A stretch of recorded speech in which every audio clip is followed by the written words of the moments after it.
Good morning. We are on the last day of June, and we've had some warm couple days. It's been awesome, and we woke up to a nice shower that came across the farm. Daryl had close to a half inch up at his place. I had just about 2/10. The beans are looking great. All the crops are looking, so far they're all looking pretty good. Daryl's gonna head out, he's gonna do some spraying this morning, and we're gonna, me and the boys are gonna head over with the tractors.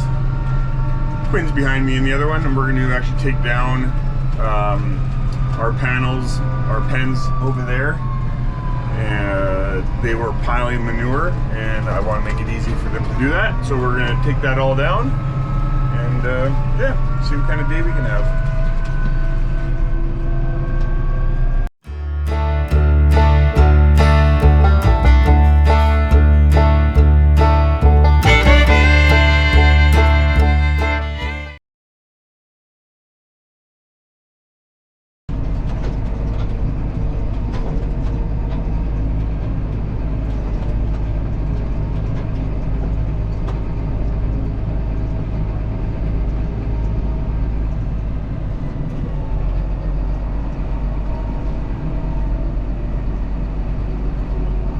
Alrighty, so we're not going to rip everything apart here. The plan is to, we're going to take down just the stuff wherever the bed packs are and wherever the calf shelters are. We're going to move the calf shelters so we can clean that up and basically take that half down so the rest of this can actually stay. So it shouldn't be, yeah, shouldn't take too long, but sometimes these jobs take a little bit longer. We need to take our time because I want to be careful. I don't want to wreck anything. So, yeah, we will start dismantling this area, and hopefully we can get this manure all pushed up.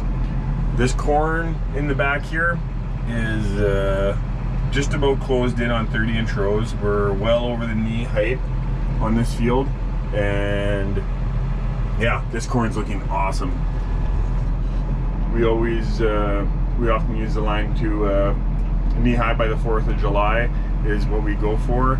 And Daryl had a Curtis out from Horizon Seed. Curtis from Horizon came out, and they were quadding a bunch of fields of corn on Saturday. And Curtis showed him a few things, and he had said that on some of our fields we're going to see tassels in 2 weeks. And we always like to see tassels by the 1st of August. So by the looks of it, the corn is coming along really nice. So get some heat. We're sitting good moisture wise. A 1-inch rain wouldn't hurt, but we're not suffering at this point. The crops have moisture to grow. So yeah.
Alrighty. Well, that did not take very long. And we got everything cleaned up out here. I got one panel. So the guys with their draw, they're gonna come here and push these piles of our bed packs together. And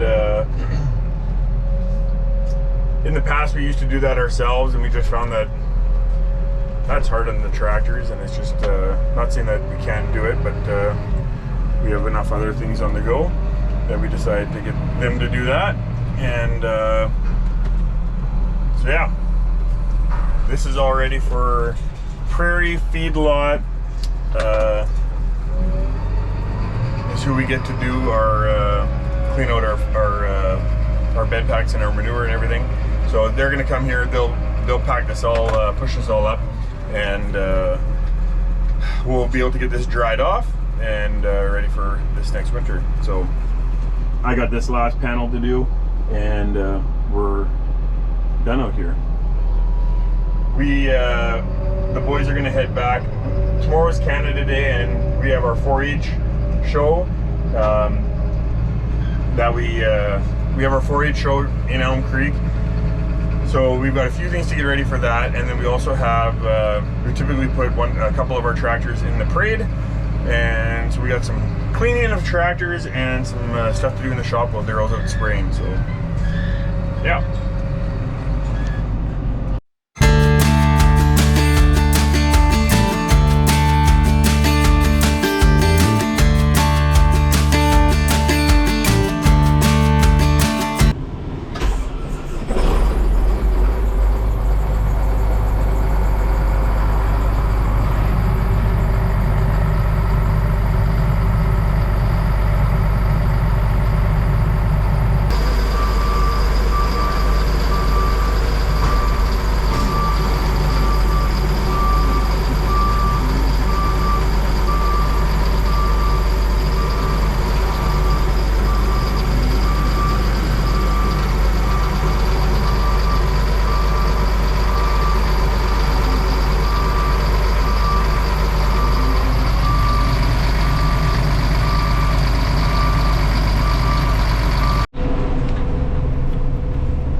So today's job, we're spraying some canola. This is a deculp variety. That we grow, and it's very much in bloom here now. We got did the checks on it. Everything looks like its timing is good. So that's what we're doing here today. I am having a bit of an issue here with the sprayer. And what I'm going to show you is we were having some issues with my one section on Friday when I was spraying the corn, where it was not going to turn, or it was actually intermittent. It was kind of turning on and off, which was weird. All kinds of weird things going on. Anyway, long story short, I went to the yard. I tried using my spray test button, and everything worked fine. So I was like, okay, well that's weird. So it seemed like maybe it was just one of them fluke weird things that I now had fixed. However, that was not the case. I get out to the field, and I'll show you. As soon as I let go of my thumb here, my one section turns off, and it comes back on as soon as I press the button. So there's something, I'm going to guess, maybe this switch isn't working. I'm not positive 100% what the problem is. However, we do still have a problem. So for today, my thumb is going to just get cold, because, or cold. It's going to get tired, because we're going to be spending all day holding that switch down until I can figure out what the problem is. So I have talked to the guys at Little Morton. They are going to let me walk through what they were hoping was going to be a simple fix. That did not solve the problem. So we are back to them having to come out. I may, if I get a chance, take this apart. If perchance it's this switch, then maybe I can hotwire it and it's just going to be on all the time, which that would be fine too. So anyway, we're going to do a little bit of playing around here, but for the first field, I'm literally going to just hold this button with my thumb, and that's what's going to turn that one boom section on. So weird things happen, and that's just the way it is. So we're in, as we're talking, we've moved to a part of the field that we're on, that there's about a 10-acre spot here that's a little bit further behind. So this part, for those that grow lots of canola, would say, Daryl, that's not very ready. And this part is not. There's, like I said, about a 10-acre piece here on this half section that is not fully ready. But this part of the field got hit harder with flea beetles. We had to spray it a couple extra times, and it is fighting back. It's just a matter of sticking with it now. So, but we're gonna just spray this anyway for now, and it'll be what it's gonna be. It's not a huge disease pressure year at this point, I don't think, regardless. So that's what we're doing.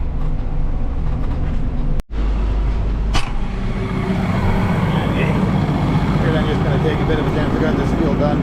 As you can see, I'm driving down tracks that I have already made today. So this is our canola field. As you can see, we got pods forming. There's lots of canola here. Is it going to be a bumper crop? No, but there is definitely going to be canola here. So to give you some perspective, we are actually taller than our corn. On me, see if I can do this.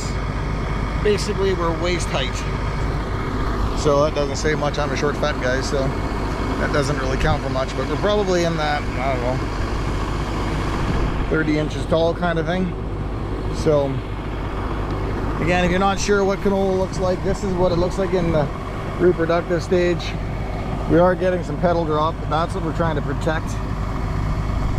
If we have sclerotia, the petal drop will cause problems down there. So maybe yesterday would have been a better for parts of this field, like the one I'm in right now. This is a bit more advanced.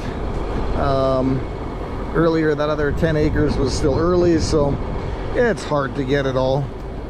And but overall, the field looks pretty uniform, pretty good. All things considered, we're happy. It was a battle to get it this far, and it's still a long ways from the bin. But for right now, we can sit back and say, hey, we got a nice little sea of yellow behind us, and it looks pretty decent. So we're thankful for that. And now I'm actually going to head over to the wheat field. We're going to do some fungicide on wheat next. Okay, so before I get into the wheat, I wanted to do some more checking around here because I'm back at the shop and the wheat field is right beside the shop. I wanted to do some checking around just to see if I could figure out a way so I don't have to use that remote. And what I did find is I got one wire right here that is broke. So I am hoping, not 100% convinced, but I'm hoping that maybe that's the problem. So I need a connector, and we should be able to make that work. So here is to trying, at least. Okay, so we got a new wire. This one is red, not blue, but let's see if we can get it on there. Okay, we are in. So the question we will not know, we'll get the answer until as we get to the field, but we will figure this out shortly. Okay, so I have not had much luck.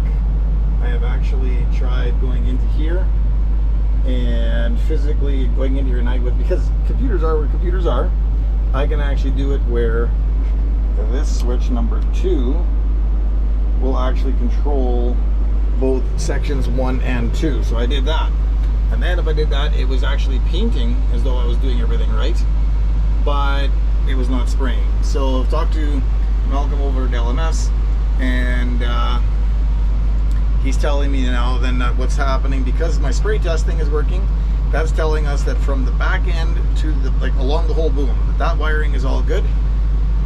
The fact that if I do that switch, and that doesn't solve it, that tells us from here, from the monitor here to the module, that's good. So somewhere I've got a wiring issue between the module and the back, and that's where the dilemma is. So for today, I've got at least one field to go here, and I'd rather just keep spraying. It's a little bit gonna be hard on my thumb, but timing is everything with fungicide, and we're just trying to get some more of this stuff done. So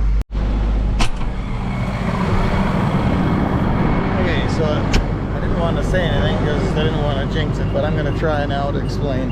So we actually played around with wiring and did a bunch of stuff and actually made our problem worse. So all of a sudden now, instead of just having sections 1 not working, I had to hold number 1 and 3. Well, that was going to be next to impossible, so that did not work. However, in the middle of all that, Kendall came for a bit of a ride and was wiggling some wires around back here and found that all of a sudden we could get it working.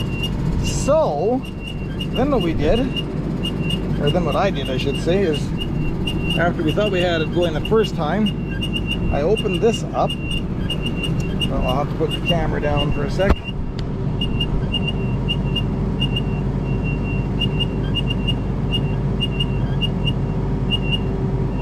Okay, so what I did is I opened this up and found that these weren't all in place. There was one that was loose, this one was kind of dangling, and this one here actually was completely out and lying inside of here.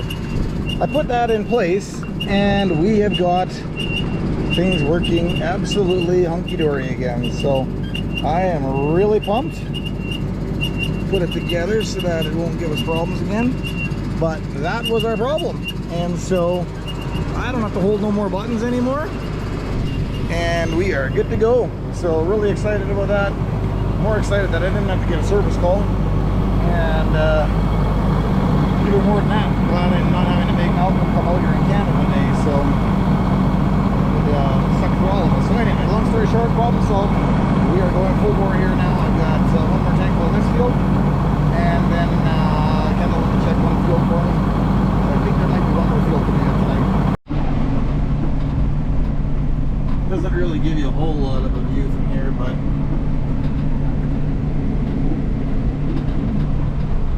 we crop as a whole. Sprayer tracks are a little bit behind from the first pass, so we're driving down the same ones.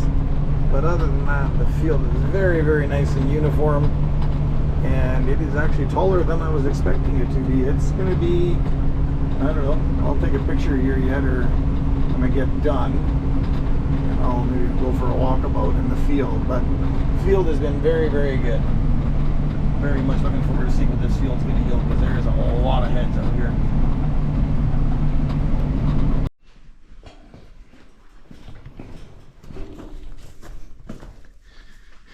Okay, so I got in from spraying. Kendall said that I gotta put that on there. Forgot to do that.